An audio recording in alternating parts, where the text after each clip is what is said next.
The Gulf Coast is no stranger to hurricanes. It's a force of nature. You can tell these winds are just picking up. A looming threat we prepare for every year. Though we've been through many battles here over the last couple of years, we have to be ready for the next one. Now, from the WAFB First Alert Weather Team, this is the 5th Season Hurricane Special. Sponsored by Entergy, Cypress Roofing, HMC Generators, and LAS Shutters.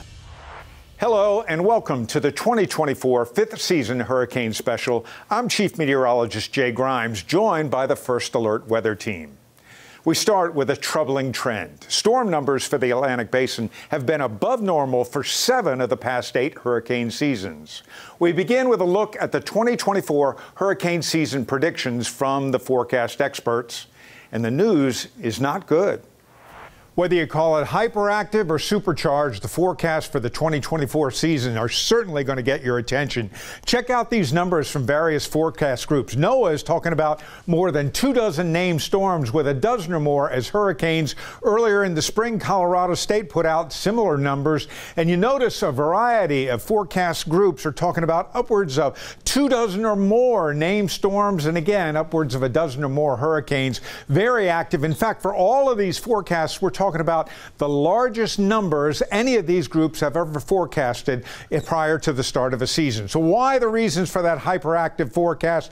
Number one, we expect to be in La Nina during the peak of the hurricane season. I'll show you why that's important. Record and near record warmth across much of the Atlantic, fuel for the storms that gets them cooking, and then weaker than normal trade winds. That also can play into it. So let's start with La Nina. And you see here, La Nina is indicated by cooler than normal water temperatures in the eastern and central tropical Pacific. Now that's important because it changes how the atmosphere behaves there, and then that change in the atmosphere gets translated down into the Atlantic Basin. Typically over the Atlantic we have good active westerlies, and these can create vertical wind shear that limits the development of storms. But during La Nina, that westerlies start to weaken. We get less of that wind shear, more opportunity for storms to develop vertically and to intensify. So La Nina means more storms. Sea surface temperatures. Anywhere you see the shades of orange to red to pink, we're talking about water temperatures that are already good enough to support tropical systems. But I want you to notice right down in here, look at all those oranges and reds. That's the main development region. That's where we get 70 to 80% of our storms, and those water temperatures are 3 to 4 to maybe even 5 degrees above normal in spots, and likely to remain that way through the season, in part because the Azores high and the trade winds, those are also going to be weaker. Weaker trade winds means that less evaporation from the surface allows those waters to stay warm and creates an unstable environment above those waters. Instability means a better chance for storms to organize. What should we expect in Louisiana? 5 to 8 named storms in the Gulf of Mexico, and Colorado State says there's better than an 80% chance that a named storm will impact or get near to the coastline here in the Bayou State, and nearly a 1 in 4 chance of a major storm either making landfall in Louisiana or getting close nearby. You know, anytime there's severe weather, trees are at a risk of falling. But is that risk greater after last year's severe drought? Dr. Steve Caparata speaks to an expert to answer that question next on the 5th Season. The 5th Season is sponsored by Entergy. 2023 delivered the worst drought that much of our area has seen in years. Will that drought make trees more prone to fall this hurricane season? I caught up with an expert at LSU for some answers. The buzz of chainsaws has been a common sound in our area over the last few weeks. Rounds of severe storms have certainly played a role, but so has last year's extremely hot and dry summer. Josh Howard with Louisiana Tree Pro says the lingering signs of drought are obvious. It's rare that when I'm in the lift up top that I can't see 3 or 4 dead trees just from where we're working at. So it's been pretty crazy, the amount of dead trees that we're seeing.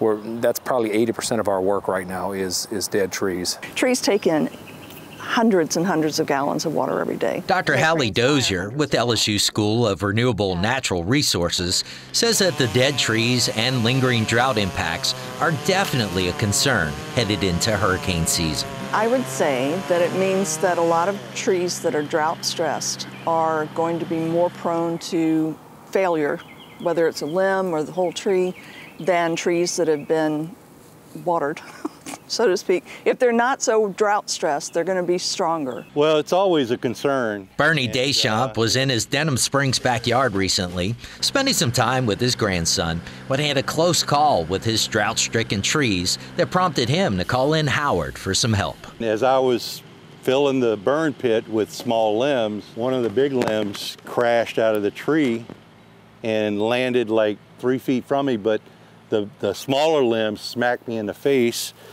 hit me on the arm, caused scratch and stuff. But my grandson was at the swing set playing, and that's when I said, this is too dangerous. Howard says one of the most obvious signs to look for that your trees may be in trouble is what arborists call dieback. If you look at the tree as a whole, from the outer part of the canopy, it'll start to just die back into it. And it's where just the leaves start to end up being dead and missing from just the outer edges of the canopy. Obviously, water is key to a tree's health. But how do you know if your trees need water? Dr. Dozier has an easy way to check. If you don't know if your tree needs water, you can take a 6 to 8 inch screwdriver and try to drive it into the ground in the root zone of the tree, not right next to the base of the tree, but out under the canopy. And if you can't press that, if you can't easily press that screwdriver into the soil, it's dry and it needs to be watered. Other signs that your tree may be in stress include a lot of bark falling off, fungus or mushrooms near or on the tree, hollow spots, or even insects like termites or carpenter ants. But Dr. Dozier emphasizes there's one simple key to keeping your trees healthy. Make sure you water your trees. Water your trees. Water your trees. Please water your trees. That's the best thing I can tell you right now. And hire a professional. When dealing with trees, it's important to stick with licensed arborists. The state's Department of Agriculture and Forestry maintains a list of licensed arborists that you can find on their website. Entergy is getting some big bucks to improve their electric grid, but customers are footing the bill. Coming up, the company's plans for the money and what it means for your bill. The fifth season is sponsored by LAS Shutters, Louisiana's leader in storm protection. At the start of each hurricane season, it's a problem that's always in the back of our minds: power outages. Some neighborhoods are particularly susceptible to them, and when the power goes, sometimes it takes days, even weeks, to get fully restored. But what's being done by local government and the utility companies to help remedy this issue? We're no strangers to having our lights knocked out. During Ida, it was a pretty bad storm around here. Lots of trees down in this neighborhood and took down poles and took down lines. You see very expensive equipment around here pretty regularly. Every time there's a storm, people take more trees out. Our infrastructure definitely needs improvements. We were more than a week without electricity. We have lots of old trees. It's a lovely neighborhood to walk in. It's a great place to be, but the wind blows and we have no electricity. I was like, you've got to be kidding me. For me, these are life and death decisions. The Louisiana Public Service Commission has approved nearly $2 billion to Entergy to improve the state's infrastructure. Entergy had originally filed a $10 billion grid hardening, but they call resiliency plan, and they split it up into two phases, $5 billion and $5 billion. Within that, throughout negotiations, Entergy came and made smaller their phase one from $5 billion to $1.9 billion. This money goes across the state over the next 5 years, with the exception of Entergy New Orleans. So this is 2,100 projects across the state. And they are meant to harden the grid. So these are everything from stronger poles, placing wires, talking about connectors. All of this in an effort to bolster Louisiana's power grid. The main word here is resiliency. So one part is, increasing the resiliency of our grid. But the other big part of it is actually making sure that the communities that we serve, our neighbors, and the economies get back to normalcy as quickly as possible after those major events. Stephen Benyard of Entergy also brings up the million-dollar question on many customers' minds. You know, the question that always comes up around this as well, are you undergrounding any? We are undergrounding as well. It's going to be a mixed kind of package throughout. Where it makes sense the most, we're going to bury lines. We have over 100 miles of identified projects to bury lines. Burying power lines would be a much-needed step, but Entergy says more money and projects will be needed in the future. This first phase is just getting off the ground, so don't expect these improvements to come in time for this hurricane season. You'll start to see the benefits in the specific areas on the circuits that we touch in 2025. But who will be footing the bill for these projects? You guessed it, you, the customer. This will be an independent line item that you will look on your Entergy bill and that you will see. The initial monthly bill increase for an average residential customer using about 1,000 kilowatts would be 57 cents per month, steadily increasing to $7 per month at the end of the 5-year period. They also say it will decrease beyond the next 5 years. The goal of this $2 billion project is to not just reduce the number of power outages, but to also improve recovery time. Over the first 5 years, we're going to make major progress where you're going to see a bigger difference in the lines and structures that we touch. Restoration is going to be a lot quicker. If you look at, other states that have already done this, like Florida, a storm that usually took 3 weeks will now take 3 days. Entergy says the slight increase in monthly rates will allow them to touch around 69,000 structures and are projected to have a cost-benefit ratio of 9-to-1. Let's hope it's money well spent. As the saying goes, Rome wasn't built in a day. Fixing our local and state infrastructure is a long process that will take several years and billions of dollars. But at least it seems something is being done about it. Local radar coverage has seen a massive improvement lately. Jeff Morrow takes a look at those improvements and what could be on the horizon for new radar technology. The 5th season is sponsored by HMC Generators. We use satellites orbiting in space to track approaching hurricanes. Once these hurricanes move near land, a network of Doppler radars is then critical to track wind, tornado, and inland flooding threats. Local radar coverage has improved drastically going into this hurricane season. Last year, WAFB introduced the First Alert Radar Network, 3 exclusive radar sites, including 2 along the immediate coast, 1 in Franklin and a 2nd in Chauvin. These radars will be able to get high-definition details of approaching rain bands in the event of a landfalling tropical system. The WAFB viewing area also saw better radar coverage with the moving of the National Weather Service radar installation from Slidell to Hammond. Now, while a move of 40 miles may not seem like much, it drastically improves the scan height over Baton Rouge to just a few thousand feet.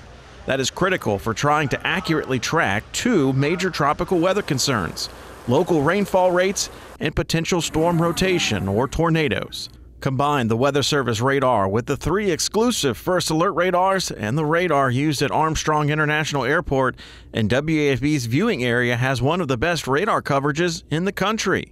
But scientists like David Schwartzman at the University of Oklahoma and the Advanced Radar Research Center are not satisfied with the current radar technology. It started in 2015 with an idea and ambitions of designing the most advanced weather radar in the world. OU began field testing their new phased array radar called Horus last year. So the biggest game changer would be a tremendous reduction in the volume scan time, which especially for fast evolving severe weather or large-scale tropical type of systems, this could be really important. Horus, named after the Egyptian god of the sky, takes detailed full-volume scans in just 15 seconds.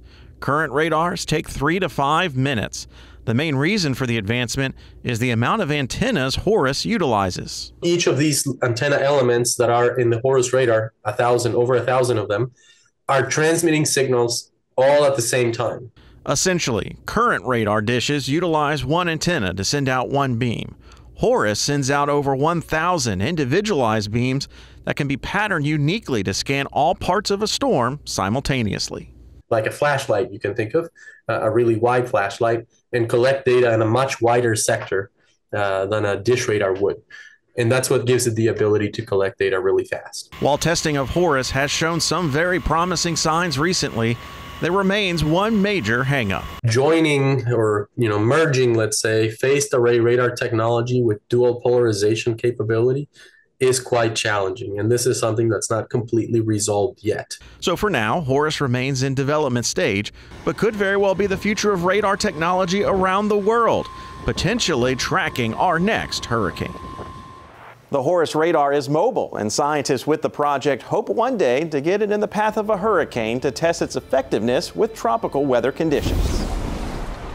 Coming up, the cone of uncertainty. See how the National Hurricane Center is changing up its tracking to help you understand a storm's path and the possible impact to your area. The fifth season is sponsored by Cypress Roofing. Many of you may have generators to use when your power knocks out. Be cautious while using them. Fires, electrocution, and carbon monoxide poisoning are all common hazards while using generators. Make sure that the generator is at least 20 feet away from your home. While it's running, you need to close all nearby windows, doors, and vents to make sure none of the carbon monoxide is getting into your home. Get a carbon monoxide poisoning detector. It will alert you if there's ever a buildup of carbon monoxide inside the home.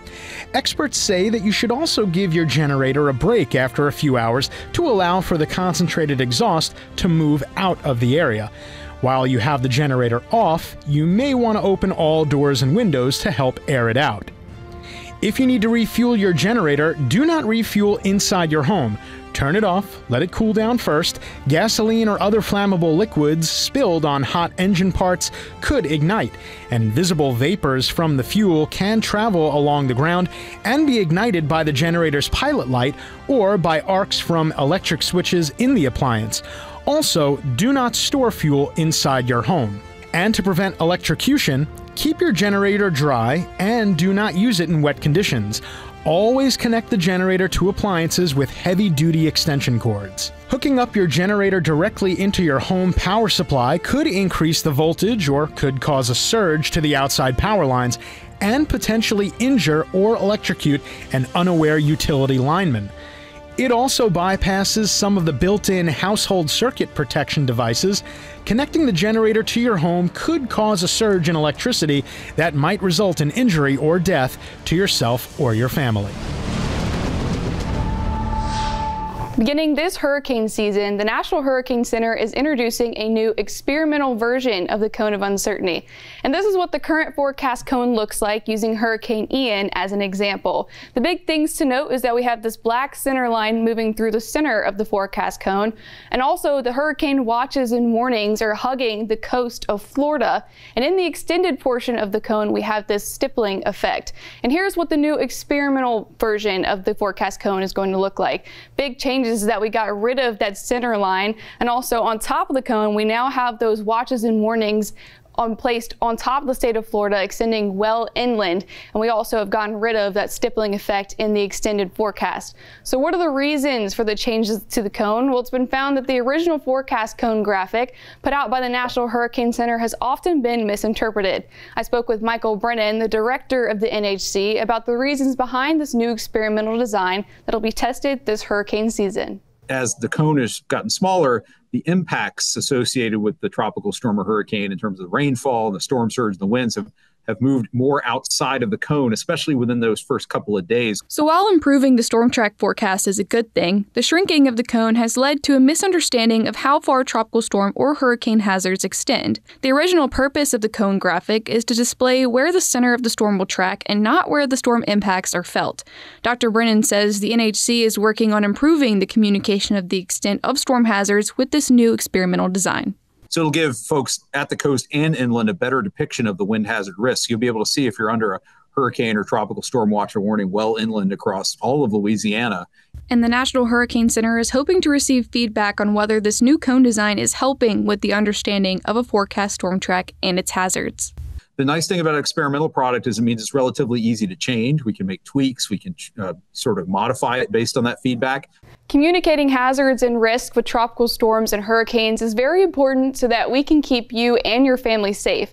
And that's why in the First Alert Weather app, you have access to tropical features that'll help you stay informed this hurricane season. So let me show you how to turn those features on in the First Alert Weather app. Head to the Radar tab and click the 3 dots in the right-handmost corner, and up will appear in weather conditions, overlays, alerts, and map types. If you head over to overlays, you can click tropical tracks to turn them on, and you'll know it's turned on if that box turns light gray. You can also go to the alerts tab and turn on tropical with the little palm tree. You'll turn that on and you'll know it's on if it turns light gray. So if you haven't already downloaded the First Alert Weather app, scan this QR code with your camera app or head to the App Store and look up WAFB First Alert Weather to download for free on your personal device. From all of us here on the WAFB First Alert Weather Team, thank you for joining us. And for more information throughout hurricane season, you can visit our Hurricane Center on our website at wafb.com/hurricane. Sponsored by Energy, Cypress Roofing, HMC Generators, and LAS Shutters.